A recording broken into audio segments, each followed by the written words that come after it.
సామాన్యంగా ఏం జరుగుతుందంటే చనిపోబోతూ ఉన్న చనిపోయిన యొక్క రాక్షసులు క్రిముల రూపంలో ఆ యొక్క శరీరంలోకి ప్రవేశించి ఓకే. దారుణంగా వాడిని తినడానికి ప్రయత్నిస్తారు. అది గనక జరిగిందంటే వాడు నరకానికి వెళ్ళిపోతాడు ఖచ్చితంగా. ప్రభుజీ, నేను ఒక వైద్యుడిగా అడుగుతున్నాను. అంటే పర్సనల్‌గా ఒక ఇంపార్టెంట్ ప్రశ్న నా వైపు నుంచి గూడా. ఇప్పుడు మేము చాలామంది పేషెంట్స్‌ని చూస్తుంటాం హాస్పిటల్‌లో. కొంతమంది పేషెంట్స్ వాళ్ళు కంప్లీట్‌గా చివరి స్టేజ్‌కి వచ్చేస్తారు. సో, డాక్టర్స్ వాళ్ళకి చెప్పేస్తారు ఇంకా చనిపోతాడు అని జెప్పేసి.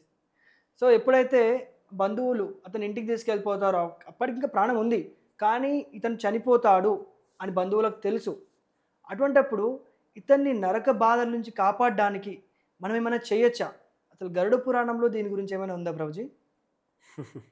చక్కటి ప్రశ్న. గడపురంలో విస్తారంగా ఉంది. చాలా చెప్పారు దీని గురించి. అయితే నేను నీకు 2 రకాల సమాధానాలు చెప్తాను. ఓకే. ఒకటి శ్రాద్ధ కర్మకు సంబంధించింది. ఓకే. రెండోది భక్తికి సంబంధించింది. 2 రకాలుగా చూద్దాం. ఓకే. ఒకటి మొదటిది ఎప్పుడైతే ఒకతను చాలా పాపాలు చేశాడు, ఎన్ని చేసినా సరే ఆయన కాపాడాలి అంటే గౌడ పురాణం ఏం చెప్తుంది అంటే తను చనిపోవడానికి సిద్ధంగా ఉన్న మనిషిని ఒక ప్లేస్లో పెట్టాలి. ఆ ప్లేస్ ఎలా ఉండాలనేది గౌడ పురాణం చెప్పింది చక్కగా. ఏం చేయాలి? దాన్ని చక్కగా ఊడ్చి తుడిచి అక్కడ ఏ మలినం లేకుండా చూసుకున్న తర్వాత దాన్ని ఆవు పేడతో అలకాలి. ఆవు పేడతో అలకాలి. ఓకే. ఆవు పేడతో అలికిన తర్వాత దాని మీద నువ్వులు వేసుకోవాలి. తిలలు అంటే ఓకే. తిలలు వేసుకున్న తర్వాత ఆ తర్వాత దాని మీద దర్బలు పరుచుకోవాలి. దర్బలు అంటే కుశగ్రాసము. వీటిని చేసుకొని తర్వాత వాటి మీద మరణానికి సిద్ధమైన వ్యక్తి ఎవరైతే చనిపోవడానికి సిద్ధంగా ఉన్నాడో దాని మీద ఆయనను పెట్టాలన్నమాట. ఓకే. ఈ విధంగా పెడితే ఆయన సర్వ పాపముక్తి పొందుతాడు. ఈ విధంగా చెప్పారు మన గౌడ పురాణంలో. ఓకే. ప్రభుజీ, ఇప్పుడు ఆవు పేడ, తిలలు, దర్భ అని చెప్పారు కదా, అంటే ఎందుకు వీటికి అంత ప్రాధాన్యత ఉంది ప్రభుజీ? ఇప్పుడు ఆవు సాక్షాత్తు విష్ణు భగవాన్ని శరీరం నుంచి ఆవిర్భవించిందని స్కంద పురాణం రేవాకాండంలో చెప్పబడింది అనుకుంటా. ఆవు గురించి అందరికీ తెలిసిందే. ఓకే. సో ఆవులో 33 కోట్ల దేవతలు ఉంటారని చెప్తారు. సర్వదేవతలు ఉంటారు.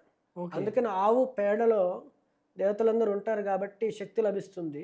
ఎప్పుడైతే ఆవు పేడతో మనం అలుకుతామో ఏ రాక్షసులు ఎవరు కూడా అక్కడికి రారు. సామాన్యంగా ఏం జరుగుతుందంటే చనిపోబోతూ ఉన్న చనిపోయిన యొక్క రాక్షసులు క్రిముల రూపంలో ఆ యొక్క శరీరంలోకి ప్రవేశించి దారుణంగా వాడిని తినడానికి ప్రయత్నిస్తారు. అది కనుక జరిగిందంటే వాడు నరకానికి వెళ్ళిపోతాడు ఖచ్చితంగా. అది జరగకుండా యొక్క ఆవు పేడ కాపాడబడుతుంది. ఆవు పేడ కాపాడుతుంది. రాక్షసులు ఎవరు రాలేరు. ఇది ఆవు పేడ యొక్క మహత్యం. ఓకే. ఇంకా తిలలు విష్ణు భగవాన్ని చెమట నుంచి పుట్టాయి. అందుకని విష్ణు భగవాన్ల వారు అంటారు తిలలు ఉన్న చోటికి దుష్ట శక్తులు అస్సలు ప్రవేశించలేవు. తిల్లు అంటే నువ్వులు. అవును. మళ్ళీ తిలలు దేవతల్ని అందరిని కూడా సంతృప్తి పరుస్తాయి. ఎందుకంటే అవి సాక్షాత్తు విష్ణు భగవాన్ని చెమట నుంచి వచ్చాయి కాబట్టి అందుకే తిలలను కూడా వాడాలి. అంతేకాకుండా మూడోది దర్బలు అన్నారు. అవును. ఈ దర్బలు అనేవి కుశగ్రాసము అంటారు. ఓకే. ఇది ఎలా అంటే సముద్ర మంథనం జరుగుతున్నప్పుడు ఓకే అప్పుడు మందార పర్వతం అనేది సమతౌల్యత లేక పడిపోతుంది అటు ఇటు కాబట్టి విష్ణు భగవాన్ల వారు కూర్మ రూపాన్ని ధరించి ఆ యొక్క సముద్రంలో జలాల్లో కిందికి వెళ్ళి తన వీపు మీద మందార పర్వతాన్ని పెట్టుకొని అప్పుడు చిలకండి అన్నారు.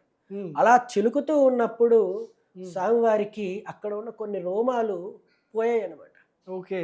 ఆ యొక్క రాపిడికి కొన్ని రోమాలు రాలిపోయాయి. అవి స్వామివారి ఒంటి మీద ఉన్న రోమాలు అవే కుశగ్రాసము దర్బలయ్యాయి. మరో పురాణాన్ని అనుసరించి బ్రహ్మ పురాణం అనుకుంటా వాళ్ళు ఏం చెప్తారంటే ఈ యొక్క శ్రాద్ధ కర్మల్లో యొక్క జీవులను కాపాడడానికి ఇలాంటి చక్కటి పదార్థాలు ఉండాలి అని స్వయంగా విష్ణు భగవానుడు తన యొక్క శరీరంలోంచి వాటిని ఉత్పత్తి చేసి ఈ యొక్క మానవ సమాజానికి ఈ యొక్క కర్మకాండ కొరకు శ్రాద్ధ కర్మ కొరకు ఇచ్చినట్టుగా చెప్తారు. ఇంకొక విషయం ఏంటంటే దర్బల గురించి ఈ సముద్ర మంథనం జరిగినప్పుడు అప్పుడు అమృతం కూడా పుట్టింది. అవును. అయితే అమృతంలో ఉన్న కొన్ని చుక్కలు ఈ యొక్క దర్బల మీద పడ్డాయంట. పడ్డం వల్ల వాటికి ఈ యొక్క గొప్ప లక్షణాలు అన్నీ కూడా కలిగాయని చెప్తారు. అవి చాలా శక్తిని పొందాయని చెప్తారు. ఓకే. ఇది కాకుండా ఇంకా ఆశ్చర్యపరిచే ఒక అంశం ఉంది. చెప్పండి. అది శాస్త్రాల్లో చెప్పబడలేదు, కానీ ఒక జానపద కథ. అంటే చాలామంది ఎప్పటి నుంచో తరతరాలుగా చెప్పుకుంటూ ఉన్నారు.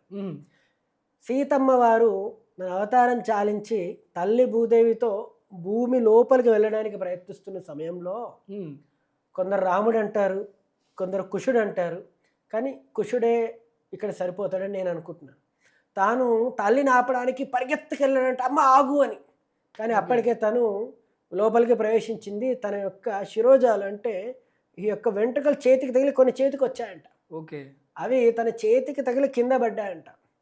వాటిని దర్భలు అంటారు. ముఖ్యంగా కుషుడి చేతి నుంచి పడ్డవి కాబట్టి, కుషుడి వల్ల మొలిచిన గడ్డి కాబట్టి కుశగ్రాసము అని పేరు వచ్చింది. శాస్త్రాల్లో లేదు, కానీ జానపద కథల్లో చాలా మంది తరతరాలుగా చెప్పుకుంటూ ఉంటారు.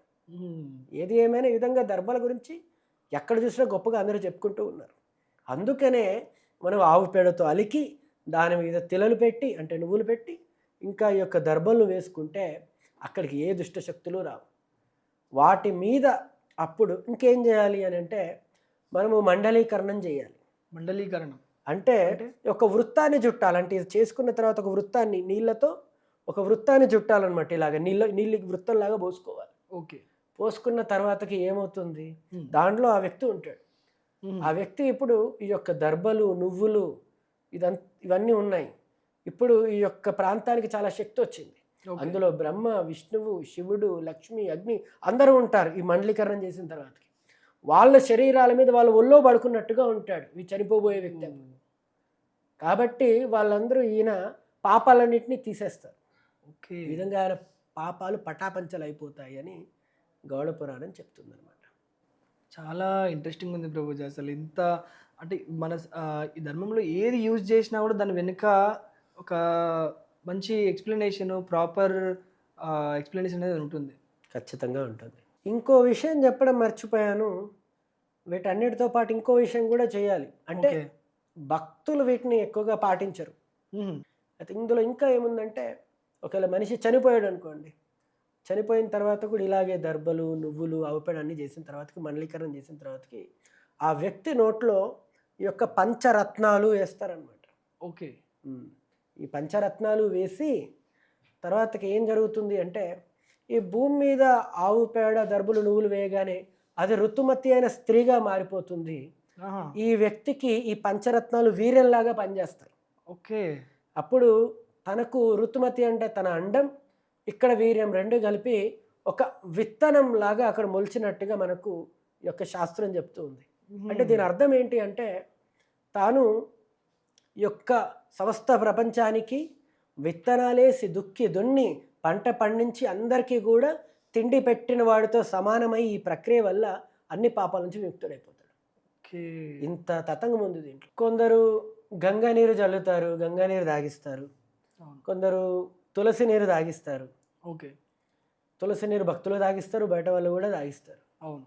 కానీ భక్తులు ముఖ్యంగా చేసేది ఏంటి అంటే, ఇప్పుడు చెప్తున్నాను, హరినామ సంకీర్తనం చేస్తారు. హరే కృష్ణ కృష్ణ కృష్ణ హరే హరే, హరే రామ రామ రామ హరి హరి. ఈ సంకీర్తన రూపంలో ఆయన చుట్టూ ఉండి భగవంతునికి చిత్రపటాలు పెట్టి అందరూ కీర్తన చేస్తూ భగవంతుని గుణగానం చేస్తూ ఉంటారు. ఇలాంటి ప్రాంతంలో యమదూతలు వస్తారంటారా? అవకాశం లేకపోవచ్చు.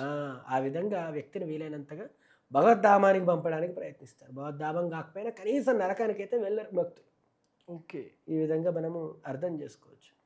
కానీ తులసి నీరు తాగించడము, తులసిని కూడా ఉంచడం అనేది చాలా పవిత్రమైనది. ప్రభుజీ, తులసి గురించి ఇప్పుడు మీరు తులసి నిజ్జలం అన్నారు, ఇదంతా అన్నారు కదా. సో తులసి గురించి సనాతన ధర్మం చాలాసార్లు చాలా సందర్భాల్లో మెన్షన్ చేస్తుంది.